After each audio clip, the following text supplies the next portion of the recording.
Transformer Gaza en un centre touristique et technologique, c'est ce que prévoit le plan de Donald Trump. Dans un document de 38 pages, dévoilé fin août par le Washington Post, le projet détaille comment les 2 millions de Gazaouis comptent être déplacés afin de transformer l'enclave. Mais que contient-il précisément ?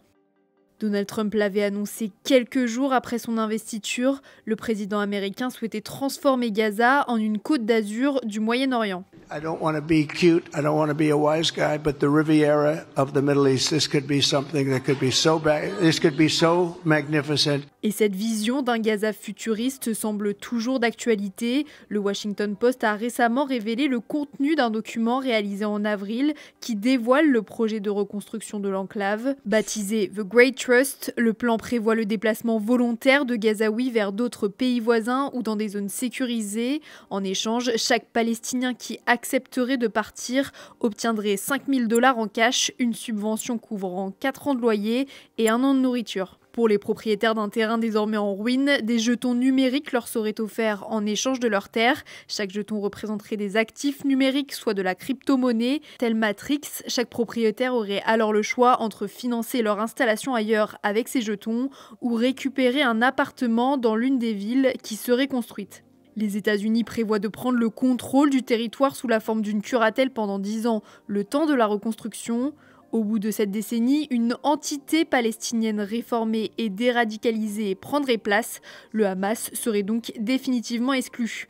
Israël conserverait des prérogatives sécuritaires avant l'arrivée progressive d'une police locale. Au sein du document, plusieurs schémas et images générés par l'intelligence artificielle dévoilent la vision du futur Gaza. 6 à 8 villes gérées par l'IA seraient construites. Elles comprendraient des complexes hôteliers, des centres de données ou encore des usines de voitures électriques. Un port ainsi qu'un aéroport seraient aussi édifiés au sud de Gaza. Le but, être relié à l'Égypte, Israël ou encore l'Arabie Saoudite. Coût estimé de cette reconstruction, 100 milliards de dollars, financés par des investisseurs publics et privés.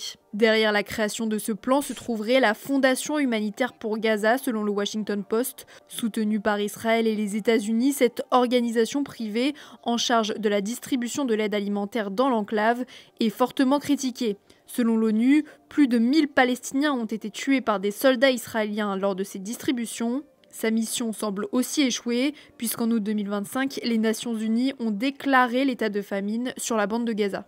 It is a famine. The Gaza famine. It is a famine that we could have prevented if we had been allowed. Yet food stacks up at borders because of systematic obstruction by Israel. Mais alors, est-ce que ce projet va vraiment se réaliser ? Selon une source proche du dossier, ce plan serait présenté pour l'instant comme exploratoire et non contraignant. À l'international, les réactions ne se sont pas fait attendre. L'ONU alerte sur un projet qui pourrait s'apparenter à du nettoyage ethnique. Pour rappel, empêcher les Palestiniens de rentrer chez eux, peu importe les compensations financières, reste illégal. Le Hamas, quant à lui, a fortement rejeté le plan qu'il dénonce comme un déplacement de la population. Par le passé, d'autres plans sur l'après-guerre avaient déjà été proposés par différents acteurs. Aucun n'a été retenu pour l'heure.